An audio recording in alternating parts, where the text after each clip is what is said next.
పెద్దపల్లి జిల్లా మెట్లపల్లి గ్రామ సర్పంచ్ తులా మనోహర్ రావు ప్రభుత్వ విద్యను ప్రోత్సహించేందుకు సరికొత్త అడుగు వేశారు. తన గ్రామంలోని ప్రభుత్వ పాఠశాలకు విద్యార్థుల కోసం ప్రత్యేక వాహనాన్ని ఏర్పాటు చేశారు. ప్రైవేటు పాఠశాల వద్దు, ప్రభుత్వ పాఠశాలలే ముద్దు అన్న నినాదంతో ఆయన ప్రభుత్వ విద్యను ప్రోత్సహిస్తున్నారు.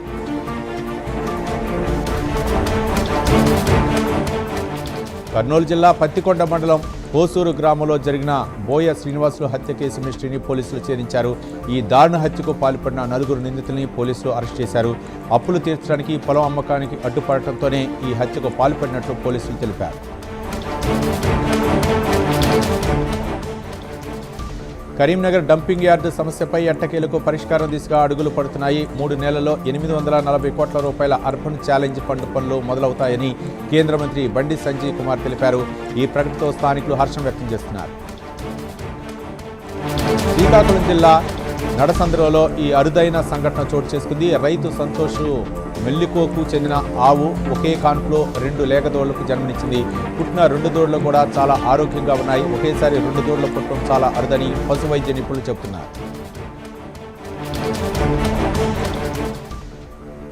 రాజన్న సిరిసిల్ల జిల్లాలో రవాణా శాఖ అధికారులు అక్రమ కూలీల తరలింపుపై ఉక్కుపాదం మోపారు. రవాణా శాఖ అధికారులు విస్తృతంగా తనిఖీలు చేపట్టారు. రాజన్న సిరిసిల్ల జిల్లా వెంకట్రావుపల్లె వద్ద మోటారు వెహికల్ ఇన్స్పెక్టర్ ఓ వాహనాన్ని ఆపారు. కూలీలను అక్రమంగా తరలిస్తున్న వాహనాన్ని సీజ్ చేశారు.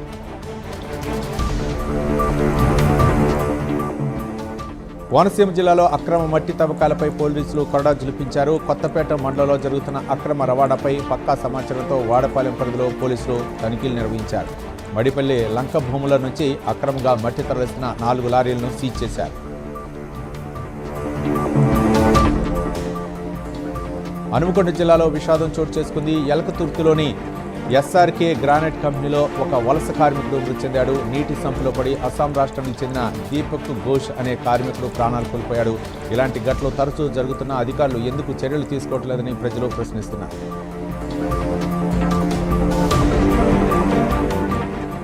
విశాఖపట్నం మధురవాడలో కొత్తగా నిర్మిస్తున్న ప్రభుత్వ వర్కింగ్ ఉమెన్స్ హాస్టల్ పనులను జీవీఎంసీ కమిషనర్ కేతన్ గార్గ్ పరిశీలించారు. పనులు మరింత వేగవంతం చేయాలని కాంట్రాక్టర్ జీవీఎంసీ అధికారులను ఆదేశించారు. నిర్ణీత సమయంలో హాస్టల్ పూర్తి కావాలని స్పష్టం చేశారు.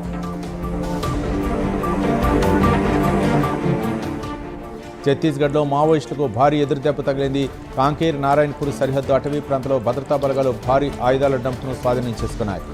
కొయ్యాలిబేడ పోలీస్ స్టేషన్ పరిధిలో డీఆర్జీ, బీఎస్ఎఫ్, బీడీఎస్ బృందాలు సంయుక్తంగా చేపట్టిన సెర్చింగ్ ఆపరేషన్లో ఈ డంప్ బయటపడింది.